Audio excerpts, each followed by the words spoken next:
Bonjour Pierre Gattaz. Bonjour. Il faut réconcilier les Français avec la réussite. C'est ce que vous écrivez dans votre livre « La France de tous les possibles » aux éditions Débat Public, à paraître le 7 avril, que Guy Birenbaum montre à la caméra du live vidéo de France Info.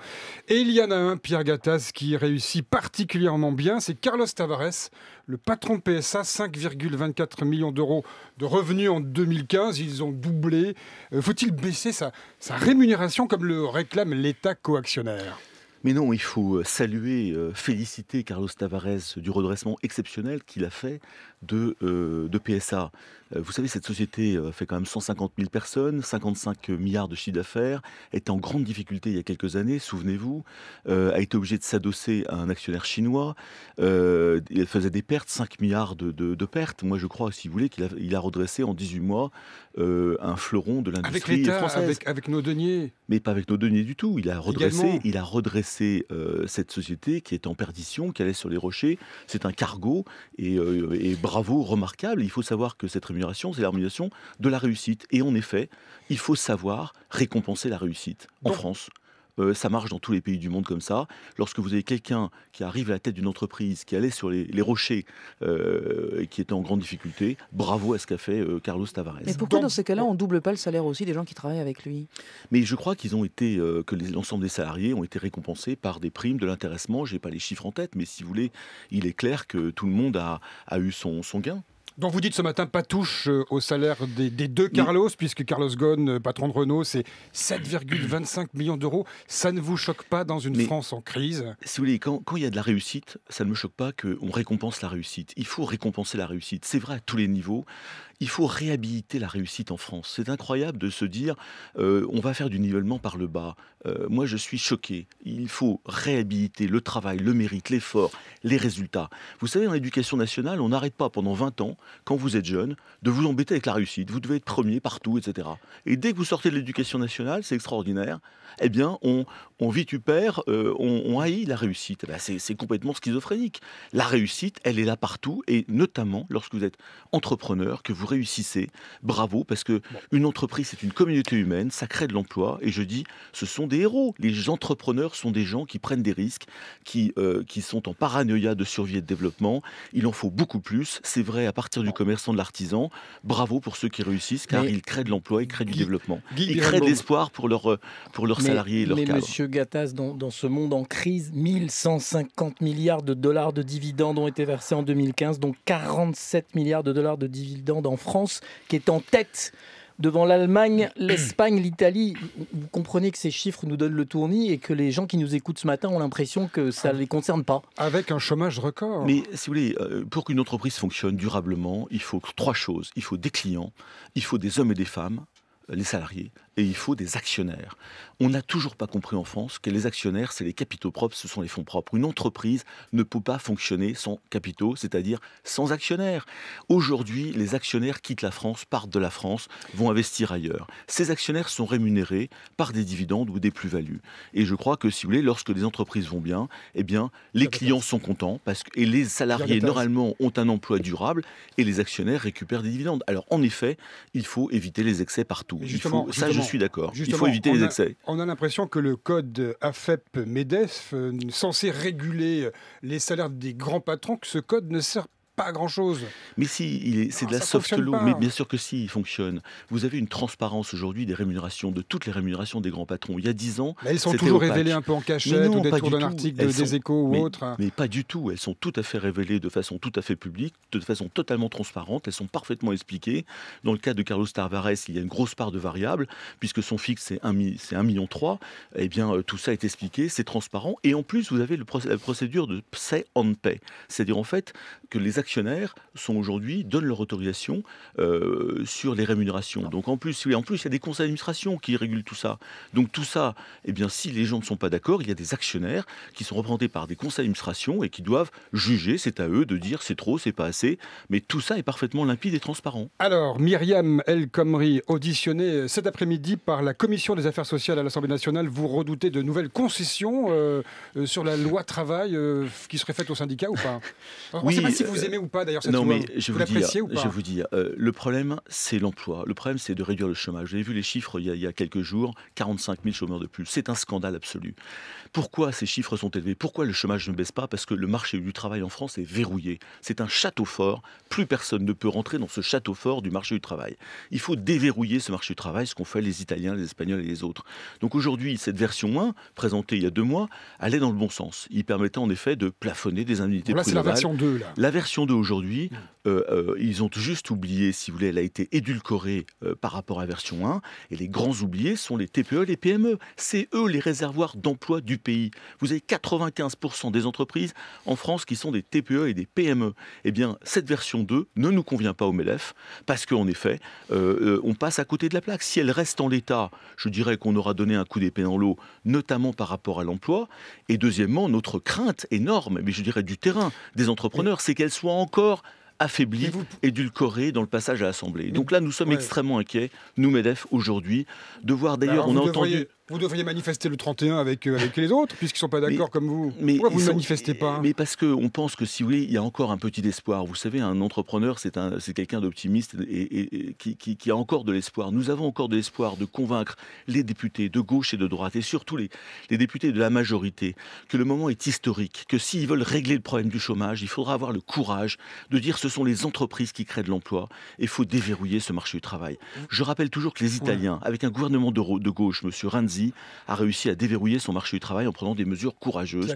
Ils viennent de créer 400 000 emplois en Italie en moins de 2 ans. Vous êtes en train de nous dire que François Hollande et Manuel Valls ne font pas l'affaire, c'est ça? Mais non, je ne dis pas ça du tout, je ne fais pas de politique. Il y a eu le CICE, il y a eu le pacte, il y a la loi travail. Mais on a l'impression qu'on fait beaucoup de concessions aux entreprises, aux patrons, et ça ne vous convient jamais. Mais ça va dans le bon sens, sauf que le message est brouillé, qu'on ne va pas jusqu'au bout des réformes. Le CICE, c'est bien, mais qu'est-ce qu'il fallait faire? Il fallait faire un vrai allègement des charges, baisser le coût du travail.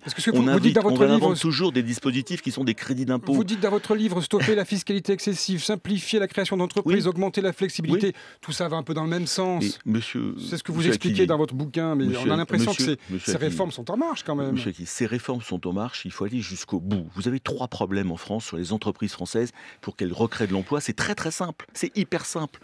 Le programme économique du futur candidat à la République, ce sera très simple. C'est continuer d'améliorer la compétitivité des entreprises. Donc, il faut baisser encore les charges d'une centaine de milliards d'euros. C'est l'écart avec les entreprises allemandes.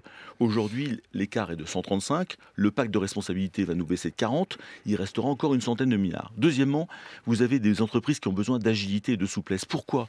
Parce que nous sommes dans un monde de mutation, un monde de mouvement. La révolution numérique va être encore en mouvement.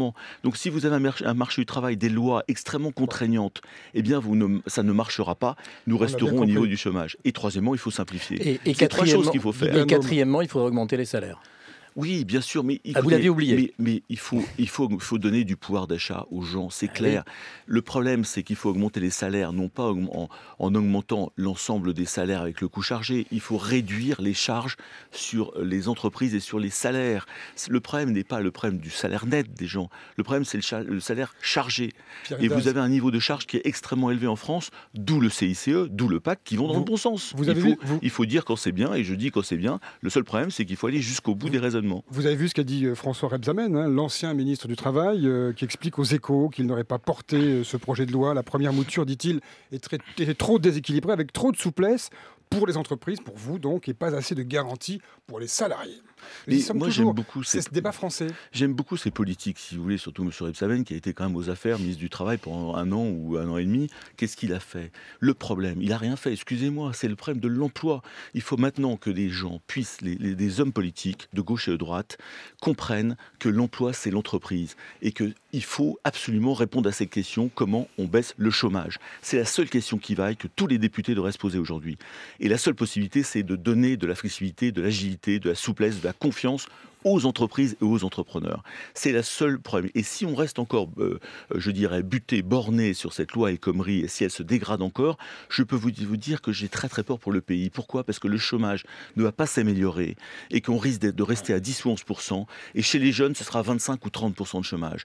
Et je crains le pire, malheureusement, pour notre démocratie. On ne peut pas rester avec des niveaux de chômage à ce niveau-là.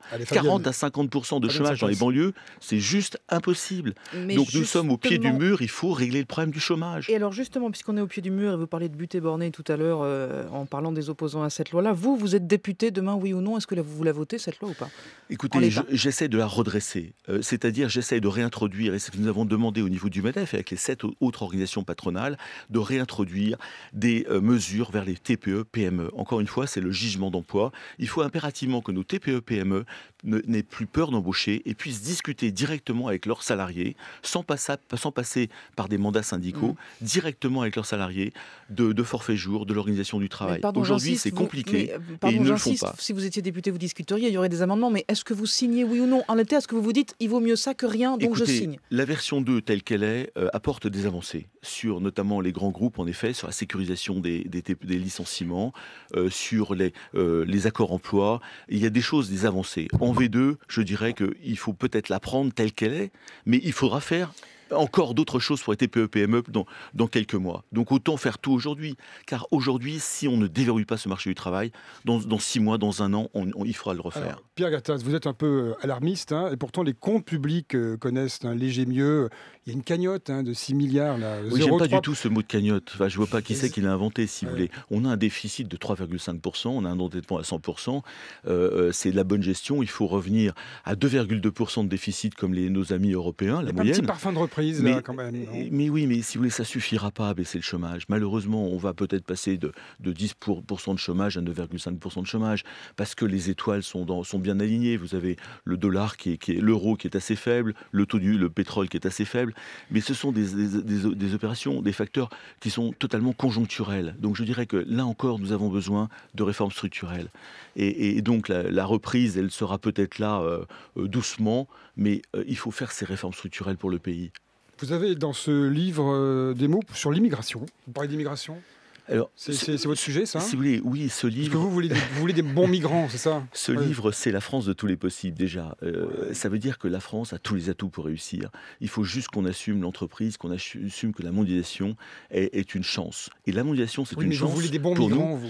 Non, je veux pas des bons migrants. Comme Mme Merkel en Allemagne, il y a les bons migrants, puis il y a les mauvais migrants. Non, pas du tout. Ce que je dis, si vous voulez, c'est que nos jeunes des quartiers sont des gens formidables parce qu'ils viennent de toute origine, ils peuvent nous aider à nous mondialiser. C'est pas des migrants, hein. Mais ce ne sont pas des migrants. Je n'ai pas parlé de migrants. Je n'ai pas parlé de migrants dans ce livre. Je dis juste, en effet, d'abord qu'il faut être humain et d'accepter des familles qui fuient le terrorisme, qui fuient les drames, qui fuient les violences. Ça, c'est la première chose. Et deuxièmement, qu'est-ce qui règle les problèmes dans le fond? C'est l'économie. Tous les pays du monde règlent leurs problèmes de pauvreté par l'entreprise et donc par l'emploi. Il faut créer de l'emploi en Afrique. Il faut créer l'emploi dans ces pays qui sont en déshérence aujourd'hui. Pierre Gattaz, votre livre est presque un acte politique. On a l'impression que vous allez vous présenter à la primaire des Républicains. Vous pourriez être demain le Donald Trump français dans la campagne présidentielle. Il manque la mèche. Non. Il faut une mèche. Il manque la mèche. Et la couleur. Non, ce livre, c'est un mot. Vous pourriez faire ça? Vous présenter aux Républicains? Mais pas du tout. Ce livre, c'est un livre que j'ai écrit pour expliquer à nos politiques qui vont se présenter qu'il faut donner une vision enthousiasmante, conquérante de notre pays à 30 ans. Il faut créer les 30 audacieuses françaises. Nous sommes encore dans les 30 piteuses. Pour ça, il faut aller à la conquête du monde. Il faut inventer le futur. Il faut surveiller sur la révolution numérique. On a besoin des 65 millions de Français. C'est un livre d'enthousiasme et d'optimisme pour notre pays. Allez, on en a un peu besoin par les temps qui courent. Et il est 7h59 sur France Info. Merci beaucoup, Pierre Gattaz. Merci bien.